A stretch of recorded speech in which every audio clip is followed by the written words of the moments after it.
कि ये आम ताम लड़ाई नहीं है। ये वो लड़ाई है जहां पर कि जो प्रेजेंट वर्ल्ड ऑर्डर है, ये शिकस्त होती है अमेरिका की तो वो अचानक खत्म हो जाता है। दूसरी फेज में पूरी दुनिया जो है कई डिकेड्स, कई दशकों के लिए वो पीछे हो जाएगी। ग्रेटर इजराइल जो जायनिस्ट का इनकी सोच है, उसके रास्ते में सिर्फ ईरान ही तो आता है। चाइना ने भी कहा है कि हम ईरान की सॉवरेनिटी को और टेरिटोरियल इंटीग्रिटी को बरकरार रखेंगे। जो चाइना का राइज हुआ है वो एकदम अलग राइज हुआ है। अब जहां तक हमारा 4 दिन का युद्ध हुआ था तो हमने कोई युद्ध नहीं किया। तो आप मिसाइल छोड़िए और फिर ये कहिए हमने सीज फायर करा, हम तो लड़ना नहीं चाहते। अरे भाई, वो तो लड़ाई करने को तैयार है। हम में लड़ाई करने की ताकत है ही नहीं, हम में जज्बा ही नहीं है, हम लड़ते ही नहीं है, तो वो तो लड़ाई थी ही नहीं। अमेरिका के पास ताकत है, पर जो लड़ाई वो दिखा रहे हैं, ये डायरेक्ट जो वॉर होती है, ये 20वीं सदी की लड़ाई है। जो ईरान लड़ रहा है मदद से चाइना की, वो 21वीं सदी की लड़ाई है। ये बेसिकली बरियल हो रहा है ओल्ड वर्ल्ड ऑर्डर का अमेरिका की शिकस्त से। तो मध्यस्थता और दलाली, इसमें क्या फर्क होता है? अब जहां तक सवाल है ये दलाली का, ये मेरे ख्याल में नहीं, जो सच बात है, ये जयशंकर की फ्रस्ट्रेशन है कि वो कबूल नहीं करने को तैयार है कि हिंदुस्तान की फॉरेन पॉलिसी जो वो गाइड करता है वो एकदम गलत यहाँ पर साबित हो गई है। चाइना, रशिया और अमेरिका तीनों का रिश्ता जो है, अमेरिका ये पाकिस्तान के साथ बहुत अच्छा है, हमारा है ही नहीं। तो ये दलाली, इतनी क्रैश लैंग्वेज इस्तेमाल करना, फिर आप कह रहे हैं कि मैं इतने साल डिप्लोमेट था, तो मतलब आपकी फ्रस्ट्रेशन है, ठीक है ना, आप क्यों निकाल रहे हैं यहाँ पर? यही कारण है कि ऑपरेशन सिंदूर में हमने दागे मिसाइल और फिर कह दिया हमें सीज फायर चाहिए, क्योंकि this is not the era of war. अब प्रॉब्लम क्या है, जो हमारी मेनलैंड मीडिया के जो एंकर और एडिटर जो भी बने पड़े हैं, वो निहायत बेवकूफ।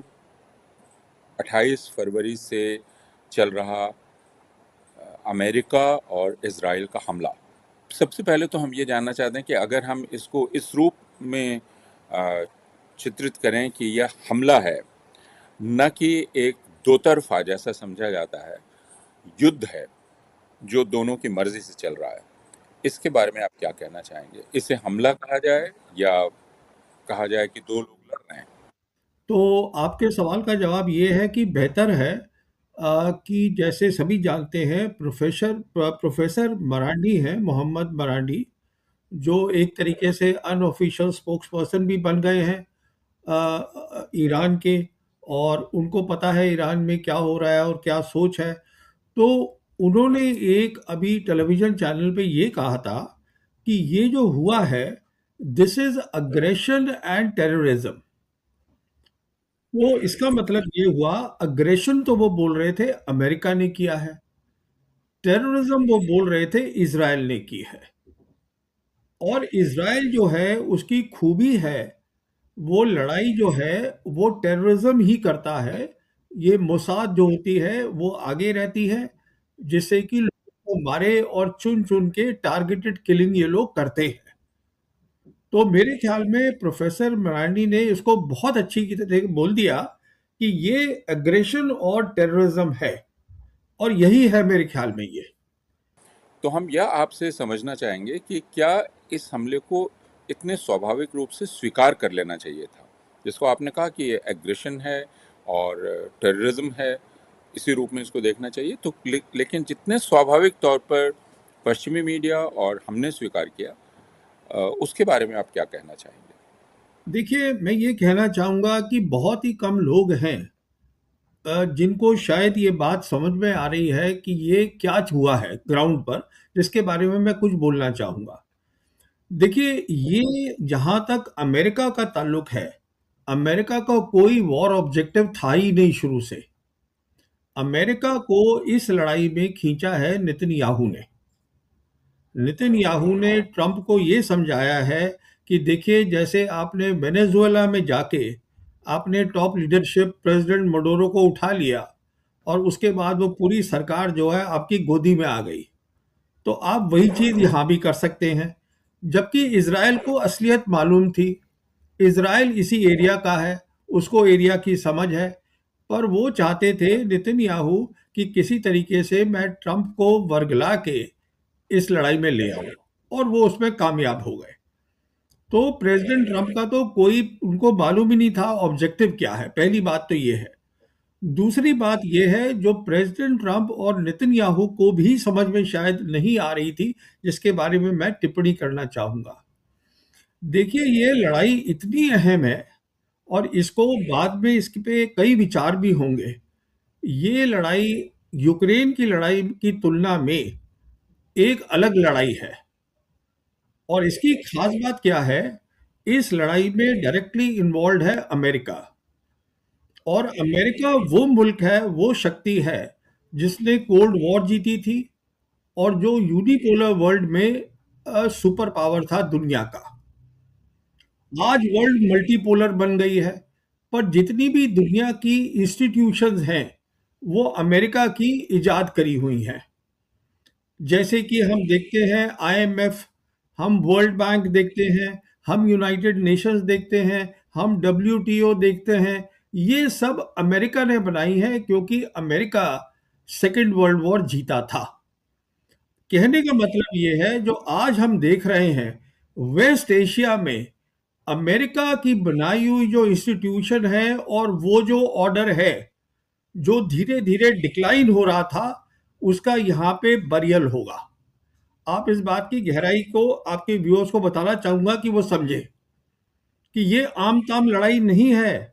ये वो लड़ाई है जहां पर कि जो प्रेजेंट वर्ल्ड ऑर्डर है, ये शिकस्त होती है अमेरिका की, तो वो अचानक खत्म हो जाता है, जिसकी सब पूरी दुनिया के जो एक्सपर्ट्स हैं वो बोलते थे डिक्लाइन हो रहा है, एक नया वर्ल्ड ऑर्डर बन रहा है, वक्त लगेगा। पर इतिहास इस तरीके से चलता नहीं है। किसी ने शायद सोचा नहीं था इस एक लड़ाई में, एक धक्के के अंदर, जो वर्ल्ड ऑर्डर है, जो इंस्टीट्यूशन है, क्योंकि अगर अमेरिका इस लड़ाई में हार जाता है, और जो पहली फेज में वो हार चुका है, तो अमेरिका की शिकस्त का मतलब है वो वर्ल्ड ऑर्डर जो था, which was led by America, वो अब खत्म हो गया है। और नया वर्ल्ड ऑर्डर जो बन रहा था, जिसमें कि ग्लोबल साउथ कंट्रीज हैं, और जिसको जो सपोर्ट कर रही हैं दो अलग ताकतें मल्टीपोलर वर्ल्ड की, चाइना और रशिया, वो यहाँ पर उसको एक नया एनर्जी मिली है। अमेरिका हरमोस पे कंट्रोल नहीं कर पा रहे हैं, स्टेट ऑफ हरमोस, और अमेरिका चाहते हैं कि बातचीत हो। इसराइल बातचीत के लिए, सॉरी, ईरान बातचीत के लिए तैयार नहीं है, वो बात नहीं करना चाहता अभी, क्योंकि वो कहता है कि मुझे सीज फायर नहीं चाहिए, मुझे कॉम्प्रिहेंसिव एंड परमानेंट पीस चाहिए। और उसके साथ आज दो बड़ी ताकतें ग्लोबल साउथ की, चाइना और रशिया, खड़े हैं। तो पहली फेज वो हार चुके हैं। अब बात जी। ये उठती है कि अब वो आगे जाएंगे कि नहीं जाएंगे, क्योंकि जो दूसरी फेज होगी, जो इन्होंने अल्टीमेटम दिया था 48 आवर्स का, दूसरी फेज में दुनिया, पूरी दुनिया जो है, कई डिकेड्स, कई दशकों के लिए वो पीछे हो जाएगी। वो ऐसे हो जाएगी कि ईरान ने ऑलरेडी अपना इरादा बता दिया है कि मैं स्ट्रेट ऑफ हर्मोज और रेड सी को बंद कर दूंगा, और ये बता दिया है कि जो हूतीज हैं, जो उनके साथ अलाइंड हैं, वो वहां पर इंटरनेट भी काट सकते हैं स्ट्रेट ऑफ हर्मोज में। वो इंटरनेट जाता है मिडल ईस्ट के लिए, कंट्रीज के लिए, और बहुत सारी कंट्रीज हैं साउथ एशिया की, और पार्ट्स ऑफ यूरोप, वहां जाता है। और उन्होंने खुद कह दिया है कि जितनी भी ये जीसीसी की 6 कंट्रीज हैं, ईरान ने कह दिया है आप हम पे अटैक करिएगा, तो हम क्या करेंगे, इनकी जो क्रिटिकल इंफ्रास्ट्रक्चर है, जो कि है पावर, जो कि है डिसैलिनेशन प्लांट्स, जो कि है आपके अमेरिका के सालों साल के बनाए हुए इंस्टीट्यूशंस, ये आज जहाँ एआई हो रही है, एआई डेटा सेंटर्स बन रहे हैं, हम इन सबको तबाह कर देंगे।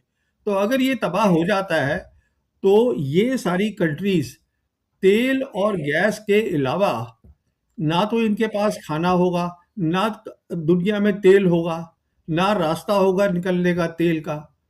कहने का मतलब ये है, तो ये जो धक्का लगेगा, अगर ये नेक्स्ट फेज में चली जाती है लड़ाई, तो उसमें सबका नुकसान इतना भारी होगा कि पूरी दुनिया जो है इस पे अफेक्टेड हो जाएगी। कुछ न कुछ तो ईरान ने किया होगा जिस वजह से इन दोनों ने हमला किया। देखिए, ईरान ने कुछ नहीं किया है, बातचीत चल रही थी, क्योंकि जहां तक अमेरिका का ताल्लुक है, अमेरिका की एक ही परेशानी है ईरान से, और वो है उसकी न्यूक्लियर वेपन्स। अमेरिका नहीं चाहता कि ईरान के पास न्यूक्लियर वेपन्स हो। इसके ऊपर ओमान की मीडिएशन से जिनीवा में बात हो रही थी, और बातचीत ठीक चल रही थी, क्योंकि जो ओमान के उसमें नुमाइंदे थे, उन्होंने बयान भी दिया है। वो जेडी वैंस से जाके मिले थे, वाइस प्रेसिडेंट अमेरिका के, और बयान दिया है कि हमारी बातचीत बहुत अच्छी चल रही थी और ये मसला हल हो जाएगा। और मसले की डिटेल्स भी है, वो चाहेंगे तो फिर मैं उस पर अलग बात कर लेते हैं, पर पहले आपके सवाल का जवाब दे देता हूँ। तो वो बात ठीक चल रही थी। अब ये जो है इजराइल को कबूल नहीं है, क्योंकि इजराइल का जो ऑब्जेक्टिव है वो अलग है। इजराइल का ऑब्जेक्टिव है कि लड़ाई हो और लड़ाई बढ़े। अगर लड़ाई बढ़ेगी, लड़ाई होगी, अगर ईरान की तबाही होगी, क्योंकि जैसे आप खुद ही कह रहे थे, उसके ग्रेटर इजराइल जो जायनिस्ट का इनकी सोच है, उसके रास्ते में सिर्फ ईरान ही तो आता है। बाकी सबको तो वो अब्राहम अकॉर्ड करके कहीं ना कहीं खींच लेंगे। वो दिक्कत सिर्फ ईरान से हो रही थी, तो वो उनको एक्सेप्टेबल नहीं था। इजराइल ने अब खुलेआम बोल दिया है, उनके प्रधानमंत्री ने, नेतन्याहू ने, कि मैं अपनी लड़ाई को जारी रखूंगा और मेरी लड़ाई अमेरिका नहीं रोक सकता।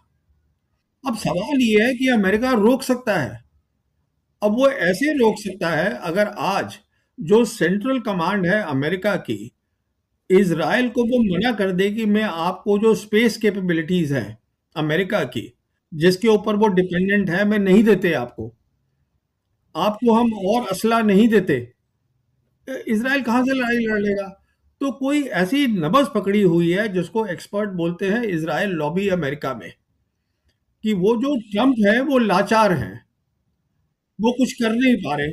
नेतन्याहू फॉरेन पॉलिसी अमेरिका की इस पूरे रीजन में चला रहा है, और वो पीस चाहता नहीं है, वो सिर्फ लड़ाई चाहता है, तबाही चाहता है।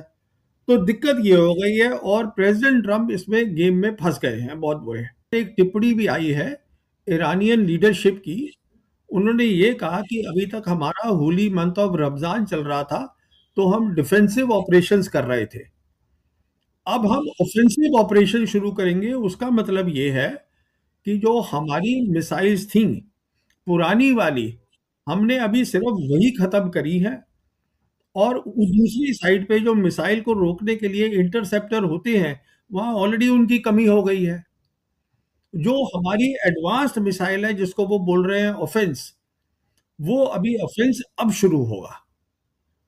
तो ये सिग्निफिकेंस है, जहां तक उन्होंने होली मंथ ऑफ रमजान की बात करी है। अमेरिकी मंत्री भी कह रहे हैं ये धार्मिक युद्ध है, इजराइल भी कह रहा है ये धार्मिक युद्ध है, तो फिर इसको कैसे समझें हम? देखिए, जहां तक ईरान का ताल्लुक है, ईरान एक थियोक्रेटिक स्टेट है, बट ईरान एक समझदार मुल्क भी है, जहां पर की एजुकेशन लेवल बहुत ज़्यादा है। ईरान इस सारी चीज़ को जो देख रहा है, इस युद्ध को, अपना जो युद्ध कर रहा है, उसको वो शिया और सुन्नी भी नहीं देख रहा है। वो इसको देख रहा है, नेशनलिज्म की लड़ाई कर रहे हैं हम। तो उनकी एक अलग सोच से चल रहे हैं, जो कि बिल्कुल सही सोच है, क्योंकि ईरान के अंदर भी अलग अलग टाइप की मजहब हैं। तो इसलिए वो इसको पूरे को as a struggle for nationalism देख रहे हैं। और इसीलिए चाइना ने भी कहा है कि हम ईरान की सॉवरेनिटी को और टेरिटोरियल इंटीग्रिटी को बरकरार रखेंगे। अब जहां तक इसराइल का ताल्लुक है, इसराइल का, जैसे मैंने आपसे बताया, वो एक अपॉर्चुनिस्ट मुल्क है। एक वो मुल्क है जो टेररिज्म करता है, जो कि ठीक बताया प्रोफेसर बरांडी ने। और वो उनका काम है, और बेसिकली उनकी सोच है जायनिस्ट सोच, कि किसी तरीके से ईरान को हटाया जाए। अब जहां तक सवाल है ये अमेरिका का, अमेरिका को जो आज सेक्रेटरी ऑफ वॉर है पीट हेग्सेट, वो समझ रहा है कि वो एक रिलीजियस लड़ाई लड़ रहा है, और वो वही बात अपने जवानों को भी बोल रहा है सबको। जिससे क्या होता है, जब आप रिलीजन ले आते हैं एक प्रोफेशनल फोर्स में, तो वो बहुत बड़ी दिक्कत आ जाती है।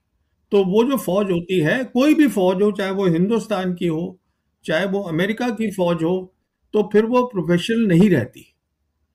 तो आप इन तीनों को देखिएगा, तीनों अलग अलग तरीके से सोच रहे हैं। और जहां तक हिंदुस्तान का सवाल है, हिंदुस्तान के लिए अमेरिका से बेहतर कोई देश नहीं है। हिंदुस्तान ये समझने की कोशिश नहीं कर रहा है, जब मैं हिंदुस्तान बोल रहा हूं, मैं सरकार की बात कर रहा हूं।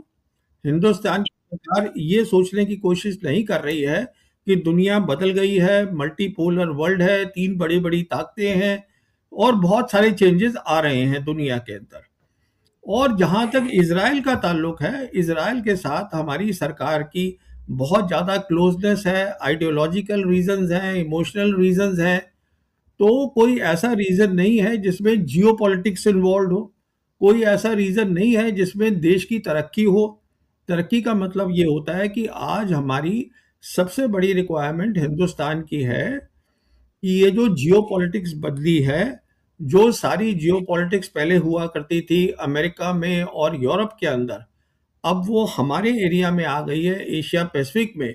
क्योंकि आज ग्लोबल साउथ की बहुत सारे जो देश है, वो इकोनॉमिकली तरक्की कर रहे हैं। हिंदुस्तान की भी तरक्की हुई है, पर ये कारण नहीं है असली कारण।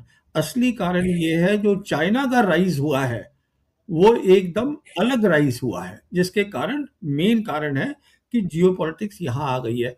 तो हमारी सरकार को अगर ये सोच रहे होते, तो ये करना चाहिए था, क्योंकि फॉरेन पॉलिसी का मतलब होता है हम एक बहुत गरीब मुल्क हैं, और किस तरीके से यहाँ से गुर्बत हम हटाएं, किस तरीके से हम यहाँ फायदा हो हमारी फॉरेन पॉलिसी का।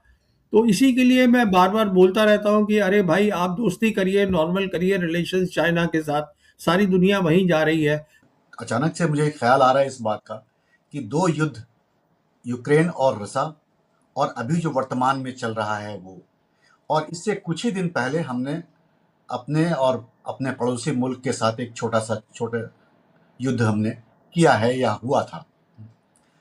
तो क्या प्रवीण जी, हम लोग इस मामले में थोड़े भाग्यशाली रहे क्या कि जो हमारे युद्ध बहुत जल्दी खत्म हो गए, एक, और दूसरा कि अमेरिका भले चीख चीख कर कहता रहा कि हमने इसकी मध्यस्थता कराई है या जिस भी कारण से भी सही हो, मगर हमारा बहुत छोटे ड्यूरेशन का ये युद्ध रहा और जल्दी ही खत्म हो गया, क्योंकि जिस तरह की आर्थिक परेशानी और तमाम जान माल का नुकसान हम देख रहे हैं, हम उससे किसी न किसी कारण से बच गए क्या? देखिए, आपने तीन युद्ध की बात करी है, पहले उनको समझ लेते हैं ये क्या है। जहां तक यूक्रेन का ताल्लुक है, वहां पर लड़ाई हो रही है। लड़ाई हो रही है बिटवीन रशिया और नेटो। उसमें अमेरिका भी इन्वॉल्व है, पर एज अ प्रॉक्सी इन्वॉल्व है, डायरेक्ट इन्वॉल्व नहीं है, जैसे कि वेस्ट एशिया की लड़ाई में इन्वॉल्व है। जहां तक गाजा का सवाल है, वहां कोई लड़ाई नहीं हो रही है, वहां जेनोसाइड हो रहा है। वो एक अलग चीज हो जाती है। लड़ाई होती है जब दूसरी साइड भी आपके साथ आके लड़ रही है। वो जो कर रहे हैं, एथनिक क्लींजिंग कर रहे हैं, जेनोसाइड कर रहे हैं, और यही उनकी खासियत है इजराइल की। अब जहां तक हमारा 4 दिन का युद्ध हुआ था, तो हमने कोई युद्ध नहीं किया, क्योंकि आधे घंटे के अंदर अंदर हमने अपनी पहले मिसाइल छोड़ी, और उसके बाद हमारे रक्षा मंत्री ने पार्लियामेंट में भी बयान दिया है कि हमने सीज फायर के लिए अब से उनसे कह दिया था। तो आप मिसाइल छोड़िए और फिर ये कहिए हमने सीज फायर करा, हम तो लड़ना नहीं चाहते। अरे भाई, वो तो लड़ाई करने को तैयार है। कहने का मतलब ये है, हमने बार बार, मतलब सरकार ने, हमारी सरकार ने जब से आई है, बार बार ये दिखाया है कि हम में लड़ाई करने की ताकत है ही नहीं। और जब हम कहते हैं डिटरेंस, कि मतलब दूसरी जो मुल्क है वो आपसे 10 बार सोचे लड़ाई करने से पहले, उसको डिटरेंस बोलते हैं। उसमें दो चीजें होती हैं। एक तो वो आपकी शक्ति देखता है लड़ाई करने की, मिलिट्री शक्ति क्या है, सैन्य शक्ति क्या है, और दूसरी ये देखता है कि आप में लड़ाई करने की जज्बा भी है कि नहीं है। तो हमने बार-बार दिखाया है कि हमें जज़्बा ही नहीं है, हम लड़ते ही नहीं हैं, तो वो तो लड़ाई थी ही नहीं। तो जो तीनों आपने बातें बोली हैं, वो 3 अलग-अलग बातें हो जाती हैं फिर। जैसे उन्होंने हमला किया, उसके कुछ ही समय बाद उन्होंने ईरान की जो लीडरशिप थी, उसका जो नेतृत्व था, उस पर हमला किया और उनकी हत्या कर दी। खामनेई साहब की हत्या कर दी और बाकी जो शीर्ष नेतृत्व था, उनके लोगों की हत्या कर दी। और इसको माना गया कि ये जैसे जायज़ है।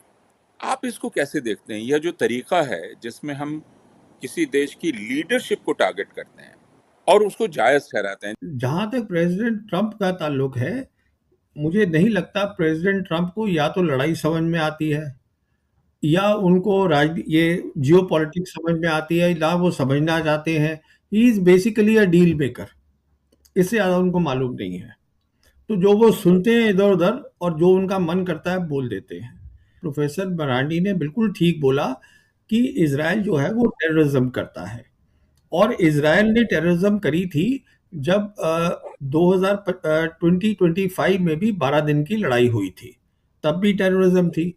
तो ईरानियों ने उससे सबक सीखा, और तब से लेके और अब तक, अब जब लड़ाई हुई है 8 महीने में, उन्होंने अपना पूरा जो कमांड स्ट्रक्चर है, जो लड़ाई करने का स्ट्रक्चर है, उसको डिसेंट्रलाइज़ कर लिया।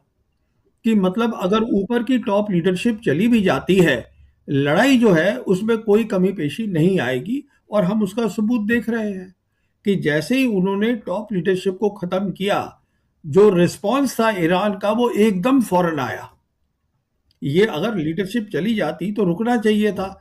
तो ये सब चीज़ें होती हैं जब आप लड़ाई शुरू करते हैं, आपको दुश्मन के बारे में पता होना चाहिए।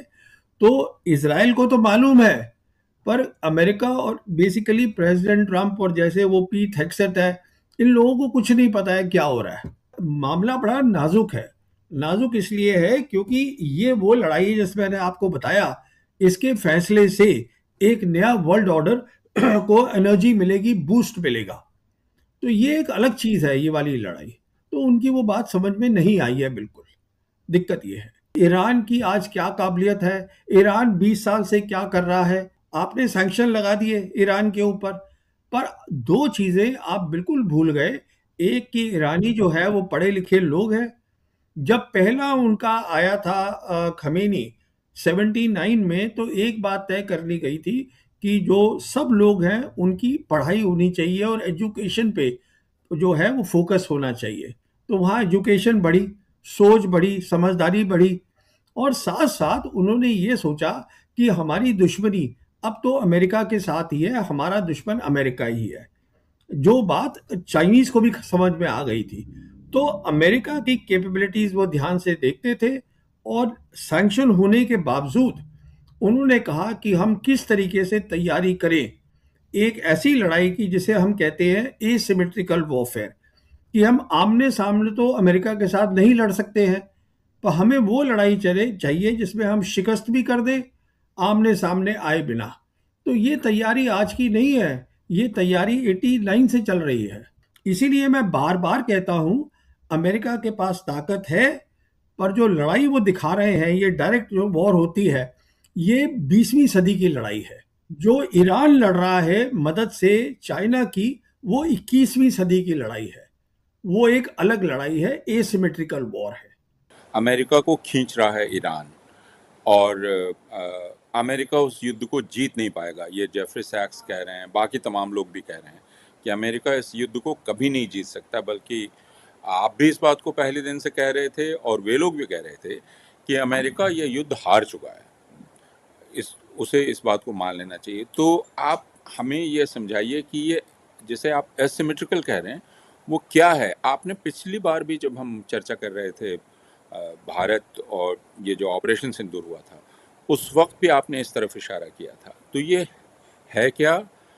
ये कौन सी रणनीति है? इसे आप हमें समझाइए ज़रा। देखिए, इसमें क्या होता है कि आप पहले ये देखते हैं कि मेरा दुश्मन कौन है। तो उनका सबसे नज़दीकी दुश्मन जो है वो इज़राइल है, और इज़राइल जो है वो 1000 किलोमीटर दूर है। तो 1000 किलोमीटर पे अगर आप उनके साथ एयर वॉर करेंगे, तो आप उसमें हार जाएँगे। मैं ईरान की बात कर रहा हूँ, क्योंकि फाइटर्स के अंदर अमेरिका नंबर वन है, इसराइल नंबर वन है क्योंकि वो अमेरिका से ले रहा है। पर फाइटर्स में एक कमी होती है, जो 1000 किलोमीटर का डिस्टेंस है, क्योंकि उसने 1000 किलोमीटर जाना है, बॉम्ब छोड़ना है, फिर 1000 किलोमीटर वापस भी आना है, उसको रिफ्यूल चाहिए होते हैं। तो इन्होंने उसका जवाब निकाला कि इसका जवाब ये है कि हम सस्ता काम करें, मिसाइल्स बना लें। ना तो मिसाइल्स को रोकना आसान है, अलग अलग टाइप की मिसाइल बना लेते हैं। फिर दूसरा उन्होंने क्या तरीका निकाला कि अब मिसाइल्स भी थोड़ी महंगी है। अब जो ये आसपास की जीसीसी कंट्री है जहां अमेरिका की बेसिस है, यहां पर हम ड्रोन चला देते हैं। अच्छा, अब ये दिक्कत हुई कि ये जो मिसाइल और ड्रोन है, जो अगर 1000 किलोमीटर जारी है, तो ये भी तो इंश्योर करना है कि वो वहां पे जाके अगर कोई जगह पे उसने हिट करना है तो वहीं करे। 1000 किलोमीटर पे तो प्रिसिशन चाहिए। उसके लिए चाइना ने मदद करी। चाइना की जो आज जिसे हम कहते हैं बेदू कॉन्स्टलेशन सैटेलाइट, वो जीपीएस से बहुत ज़्यादा एडवांस है, क्योंकि जीपीएस बहुत पुराना है। बेदू जो है वो उससे बड़ा है और ज़्यादा एडवांस है। तो वो चाइनीज़ ने मदद करी, तो उसमें स्पेस भी आ गई। फिर उसके बाद क्या होता है, नीचे से जैमिंग कैपेबिलिटीज होती हैं, जो इसराइल और अमेरिका के पास है। तो वो जैमिंग कैपेबिलिटी बेदू जो है, वो इतनी तेज तरीके से सिग्नल देता है कि वो जो ग्राउंड के जैमर्स होते हैं वो कामयाब नहीं होते। तो जो मिसाइल और ड्रोन है जो 1000 किलोमीटर भी जा रहा है, ना तो वो उसको रोक पा रहे हैं, क्योंकि अगर आपको एक मिसाइल रोकनी है तो 5 इंटरसेप्टर चाहिए। मिसाइल सस्ती है, आपके इंटरसेप्टर महंगे हैं, वो खत्म हो गए, वो आप रोक नहीं पा रहे हैं। तो वो भी काम हो गया। उसके बाद स्ट्रेट ऑफ हॉर्मोज में उन्होंने क्या किया है, अंडर सी चले गए। अब उन्होंने पूरे पर्शियन गल्फ में, स्ट्रेट ऑफ हॉर्मोज और गल्फ ऑफ ओमान में अंडर सी टनल बना दिए हैं, वहां माइंस लगा दी है। और वहां उन माइंस के अंदर उनके उन्होंने छोटी छोटी सबमरीन, जिसे मिजिट सबमरीन कहते हैं, जो वहां पे उसकी आवाज बिल्कुल नहीं होती, और ना दूसरे जो आता है, मतलब आपका जो दुश्मन है, उसका जो सोनार सिस्टम होता है साउंड का, वो पकड़ नहीं पाता। वो इतनी छोटी होती है सबमरीन। तो उससे जो है आप मिसाइल छोड़ सकते हैं, टॉर्पीडो छोड़ सकते हैं। तो क्या हुआ, अब तक हमने क्या बात करी, तो क्या हो गया एसिमेट्रिकल वॉरफेयर में? एक बात तो ये हो गई कि आपने सोच समझ के एक सस्ता ऑप्शन लिया, एक ऐसा ऑप्शन लिया जिसमें आप चीजों को ऑन स्केल बना सकते हैं, बहुत सारी चीजें बना सकते हैं। देखिए, पैसे की भी तो बात होती है ना। अमेरिका कितना भी अमीर हो, पर उसको इंटरसेप्टर जो है अनलिमिटेड नहीं बना सकता। पर ईरान बना सकता है। स्केल जितने मर्जी अलग अलग टाइप के ड्रोन बनाते रहो बैठे हुए, उनको वहां एक्यूरेट पहुंचना चाहिए। उसके लिए होती है जो ये ताकतें जिसको हम बोलते हैं space capability, electronic warfare, cyber, वो चाइना ने दे दी। फिर आप अंडर सी चले गए। तो ये सब एसिमेट्रिकल वॉरफेयर होती है, कि जो वॉरफेयर 20 सेंचुरी की होती थी, जहां पे टैंक आ रहा है। अभी क्या हुआ, इनके जो 2 एयरक्राफ्ट कैरियर थे, एक तो अब्राहम लिंकन था, उस पे अटैक हुआ है, वो खराब होके वापस चला गया। दूसरा उनका जेराल्ड फोर्ड है, वहां पे आग लग गई है। तो अब ऑलरेडी बात हो रही है कि आग नहीं लगी है, यहाँ पर भी अटैक हुआ है, वो भी वापस चला गया। अब आप मुझे बताइए, ना तो ईरान के पास कोई है एयरक्राफ्ट कैरियर, ना वो अफोर्ड कर सकता है, ना वो टेक्नोलॉजी है, पर उसके पास तरीका है उसको हराने का, भेज दिए दोनों वापस। अब बात आई ईरान की, कि ईरान के पीछे चाइना और रशिया क्यों खड़े हैं। उसका कारण बहुत सीधा सा है कि जैसे मैं आपसे कह रहा था, एक नया वर्ल्ड ऑर्डर बन रहा है, जिसमें ग्लोबल साउथ कंट्रीज हैं, और ग्लोबल साउथ में चाइना और रशिया भी शामिल है, और उसमें ईरान भी शामिल है। ईरान जो है वो फुल मेंबर है ब्रिक्स का, ईरान है फुल मेंबर एससीओ का। तो अगर ईरान जीतता है, जो जीतेगा, तो क्या इसका मतलब हुआ कि ईरान तो डोमिनेंट पावर बन जाएगा वेस्ट एशिया में।